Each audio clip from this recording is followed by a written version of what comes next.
How's it going, everyone?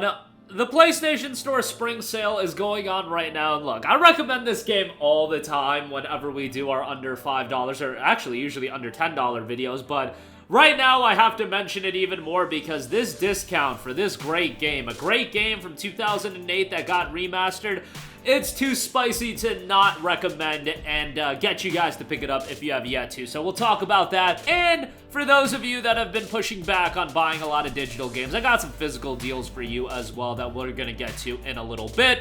One of them being on a really recent release game that I thought was really good. One of my, I'm not going to say favorite games of the year so far, but definitely surprised me with how much I liked it. So we'll get to that in a little bit. But first of all, Burnout Paradise Remastered. Guys, 90% off for $1.99. Like, this is one of those deals that I saw it while I was doing my, I believe, initial video covering the spring sale, just like going through page after page, and then I randomly stumbled upon Burnout Paradise Remastered, and I was like, wait a second, this typically goes for like $5.99.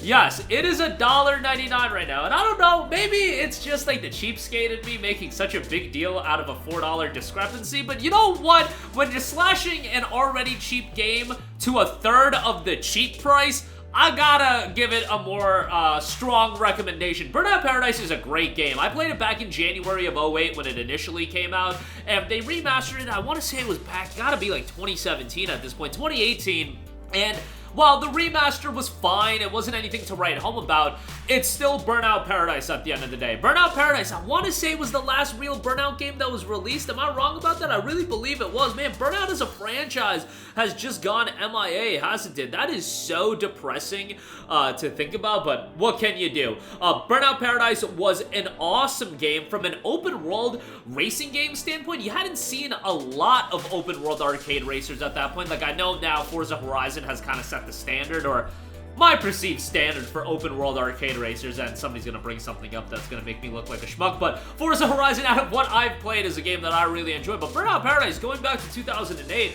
I thought was a great game. Now, playing it in 2024, you are gonna notice some dated elements, some of the gameplay design choices, but at the heart of it, this is still an awesome arcade racer, and you know that Burnout flair is there when you're talking about the crazy over-the-top crashes. I mean, that stuff holds true today, and I feel like just still looks really good. By the way, Burnout Paradise also has a great soundtrack. There's just some really, really solid tracks into it, and obviously you've got the jukebox and you can disable and enable songs. When I was playing the game, and when I played the remastered version, because that's more of where my memory is coming from, like, you're talking about, yes, I did play this game in 2008, but you're talking about that being 16 years ago, so sorry that my memory from when I was like 11 years old ain't that good, but Burnout Paradise is a great game from a soundtrack standpoint, and when I last played it, I had set the songs to Friction by the band Biz. I want to say it's like BZ. The song's Friction. It's great. You should have that enabled. That song is done by the band that also did the main theme song for Dragon's Dogma 1. Like, so random that that song was just in this game for some reason. I want to say I had the song Senses Fail, or it was either by Senses Fail or it was called Senses Fail. Obviously, I had to throw on My Curse by Killswitch Engage. Like, that type of rock music just goes so well with Burnout Paradise, and there's a lot of great tracks in there. Just like listen to some of it, pick the ones you like, and you'll be good to go. Sizable amount of content with all the various challenges, billboards, etc., etc. Just a great arcade racer. $1.99 for this game. It is what I would say is highway robbery. We're saying that Burnout Paradise, as far as a $1.99 goes, this is in the highway robbery category. It is just a fantastic deal. So guys, I typically don't single out one specific deal to recommend on the PlayStation Store unless it's a deal that I feel really strongly about, and in this case, this is a deal that I feel incredibly strongly about, and I would highly, highly recommend. Just a great game.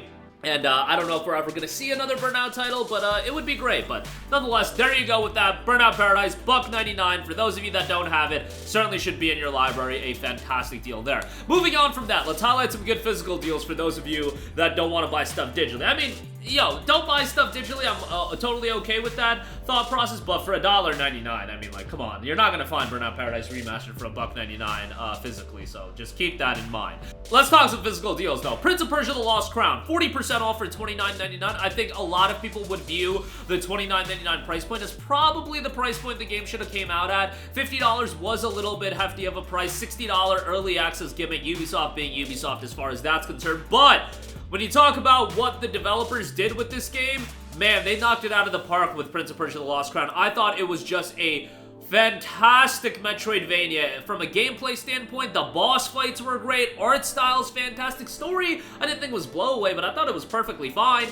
And a lot of Metroidvanias don't even have, like, a narrative focus. This one has a bit of a narrative. Puzzles are fairly well done. Some of them, you know, definitely make you think a little bit, so just keep that in mind. But, yeah, they're pretty well thought out as well. I just thought the game was really, really good as far as a Metroidvania goes. A little bit of replayability in there as well. You know, not super, super lengthy, but if you play it on, like, the standard difficulty, you'll probably get, you know, 15 to 18 hours of gameplay, exploring everything and whatnot. It's a really enjoyable game. Rumblings about the developers of Dead Cells Motion Twin working on a Prince of Persia roguelite title. I'm pretty excited about that. Let's see where that goes. But nonetheless, Prince of Persia: The Lost Crown I thought turned out great, and if you've been eyeing to pick it up at $29.99, I think it's a great price point, and I would definitely give it a recommendation. This is PS4, PS5. Is the Nintendo Switch copy on sale as well? Yeah, the Nintendo Switch copy is on sale for $29.99. So you can even pick it up on there, and as is the Xbox copy if you wanted that. Obviously, most of you guys PlayStation guys, so PS4 and PS5. PS4 version obviously gets you the free upgrade to the PS5 version. And you guys know how I feel about Ubisoft in totality, so when I do recommend their games, you know I feel pretty strongly about it. Speaking of Ubisoft, we got another Ubisoft game. I actually got quite a few Ubisoft games on this list. Assassin's Creed Mirage, 40% off for $29.97. Nice to see this get cheaper and cheaper. It was holding up in price for a little bit. I believe the reason it was holding up in price is because this isn't a game that, unlike a lot of the other Assassin's Creed games where they'll go on sale very quickly, because I think Ubisoft is of the thought process that, hey, we'll just monetize it on the back end with the microtransactions, with the DLC. Well, Assassin's Creed Mirage started off as a DLC. It got spun into this standalone release, and, you know, I think from that thought process, they're like, okay, we can't monetize this game really a lot further than what we already have, so let's keep that price point a little bit higher. Well, now it's down 40% off to $29.97, a little bit on the shorter side. I would recommend you to play Valhalla before you play this, but really up to you, and I thought AC Mirage was a pretty solid game all around. On the shorter side, which obviously is going to be more so up my alley, it's not Assassin's Creed of old by any stretch of the imagination, but it's more of an Assassin's Creed that's up my alley, so to speak. So check that out. Immortals Phoenix Rising, $7 on that. I wasn't a gigantic fan of this game, but a lot of people really liked it. I thought some of the comedic elements really didn't hit home with me. I wasn't crazy about the art style, but for $7, I mean, that's a great price, and definitely check it out at that price point. Cyberpunk 2077, I know a lot of attention around that game these days. Not really going cheaper than $30 over on the PlayStation Store, so physical copy on the PS4, $18.97. You'll get the PS5 upgrade. Remember, no Phantom Liberty here, and there is the Ultimate Edition for Cyberpunk that has been released.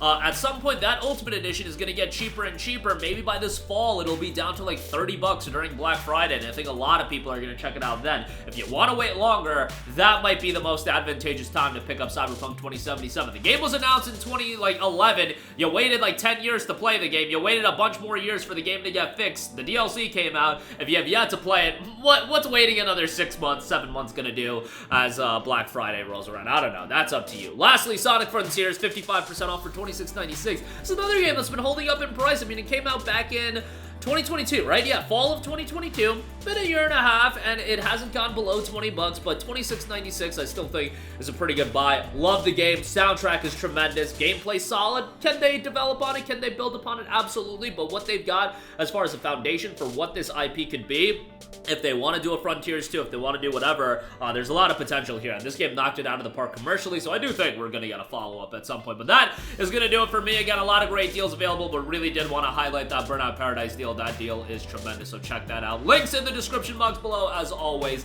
Thanks for watching. Sound off with all of your thoughts in the comment section down below, and goodbye. Hey guys, we hope you enjoyed the video, and if you did, make sure to hit the subscribe button, and if you're already subscribed, do us a favor and hit the bell icon. This way you'll be notified whenever we post a new video. That's the best way to keep up with all of our uploads, and we usually try to upload 2 videos a day. And with the bell icon hit, you'll be notified whenever we do upload a video. As always, thanks for watching.